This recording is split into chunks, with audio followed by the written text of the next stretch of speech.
ในตอนเช้าวันที่2เมษายน2026คณะกองบัญชาการปกครองแขวงหัวพันนำโดยสหายพลจัตวาเพชรสวนอินสุพรรณหัวหน้ากองบัญชาการปกครองแขวงพร้อมด้วยคณะ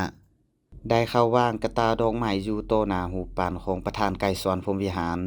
และวางพวงมาลาอยู่อนุสาวรีย์นักรบนิรนามเนื่องในโอกาสวันสร้างต่างกำลังป้องกันความสงบประชาชนครบรอบ65 ปี5เมษายน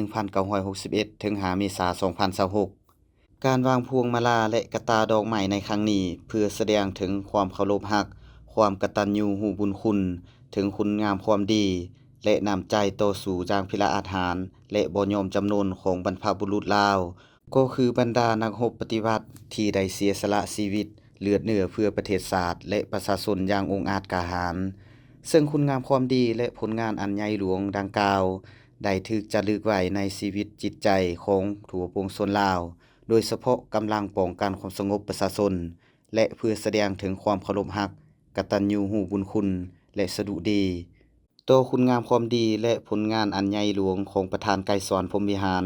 ที่ได้อุทิศตลอดชีวิตเพื่อภารกิจต่อสู้ญาติเอาเอกราชแห่งชาติอิสรภาพมาให้ประชาชนลาวบรรดาเผ่าทั้งเป็นผู้ให้กำเนิดเอาใจใส่ศึกษาอบรมทนุบำรุงฝึกฝนหล่อหลอมกำลังป้องกันความสงบประชาชนลาวให้นับมือเติบใหญ่เข้มแข็งตลอดมา